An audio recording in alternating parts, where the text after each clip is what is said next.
sestra var idi, tibb bacısı. Mənə dedim, buna qayıtdım dedim ki, bəs mənə nə olar? Ayağa qalxa bilmirdim. O qədər gücdən düşmüşdüm, o qədər qan itirmişdim, ayağa qalxa bilmirdim. Dedim, mənə nə olar, kömək elə. Gedim, özümü güzgüdə özümə baxım da, üzümü görmək istəyirdim. Əlimi belə vururdum, üzüm hər tərəf yaraydı. Yanmışdı, dərim zadım qopmuşdu, burnumun üstü, üzüm, başım, qaşım, hər tərəfim ütülmüşdü. Tüklərim ütülmüşdü. Dedim, nə olar, mənə kömək elə. Dedim, ayağa qalxım, gedim özümə, bircə dəqiqə qalx, özümə baxım qayıdım. Görüm nə vəziyyətdəyəm. Dedi, valla, yəni baxmasan yaxşıdır da, tələsmə, deyir, hər şey düzələcək, yaradır, hamısı düzələcək. Dedim, yox, mən ürəyim partlayır, görüm mən nə vəziyyətdəyəm. Özümü görməmişəm axı. Bir ilə dirəşdim, mənə dedi ki, yox, nə olar, durma da ayağa. Səbir o, bir 2-3 gündən sonra durarsan, bir özünə gəl.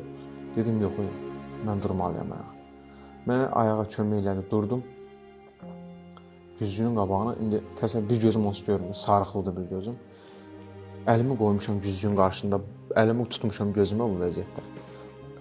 Risk eləyə bilmirəm ki, gözümü açam özümə baxam da. Yəni, özümü təsəvvür eləyirəm nə vəziyyətdə olduğumu, amma görməmişəm deyə, yəni, bilmirəm nə vəziyyətdəyəm. Əlimi belə tutmuşam, əlimi belə aşağı çəkdim, gözümü açanda gördüm ki, üzüm başım yanıq vəziyyətdə. Burnumun üstünün dərisi soyulub, üzüm, qaşım ütülüb, üzüm təmiz vəziyyətdəyəm də. Mən orada ağlamaq tutdu, güzgünün qabağında. Sestra da, tibb bacısı da mənim arxamdadır. Yəni, biraz dura bilmirəm ayaq üstə. Mən deyir ki, 1 metrin yanında dururum, narahatım. Kömək edir. Baxdım özümə qayıtdım, dedim ki, ay Rauf, nə vaxt düzələrsən, sən bu yaralar səndən çətin məsələdir düzəlməyin.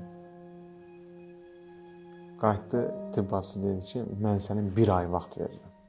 1 aydan sonra o yaraların heç birisi qalmayacaq sənin üzündə. Səni elə müalicə eləyəcək, elə dərmanlar vuracaq ki, o yaraların hamısı düzələcək. Mən inanmadım təbii ki, dedim ki, bu yara hara düzəlir? Kəsiklərdir, qəlpə yaralardır, üzümün dərisinin soyulmağıdır. Mən inanmadım ona. Biraz da mən özümə həmişə, necə deyim, özümü bəyənirdim. Amma mən yaraşıqlıyam, məndən yoxdur falan. Fikirləşdim ki, o yaraşıqlıq getdi daha da, o yaralar falan, bəşməkan, hamısı getdi. Qayıtdım tibb bacısına dedim ki, yaşı da az idi. Olardı 22 yaşı, 21 yaş arası da, həm yaşlıydıq demək olardı. Qayıtdım ona dedim ki, bəs məni bu vəziyyətdə hansı qız bəyənər? Bu sualı ona verdim. Dedi ki, mən sana 1 ay vaxt verirəm. 1 aydan sonra heç bir yaran olmayacaq və bütün qızlar sənin arxanca yatacaq ki, sən elədiyin işlərə görə.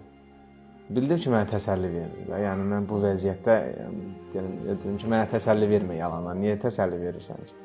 Dedim, mən sənə gerçəyi deyirəm. Mən sənə yalan demirəm, təsəlli də vermə. Olanı deyirəm mən sənə. Dediyi kimi də oldu. Mən hospitaldan çıxanda getdim, ona yaxınlaşdım. Dedim ki, Allah köməyin olsun. Allah çəkdiyin əziyyəti halal elə. Yəni, çox əziyyət çəkmirsən. Həm o, həm bütün tibb bacıları. İnanın ki, gecə gündüz başımızın üstündə yatırdılar.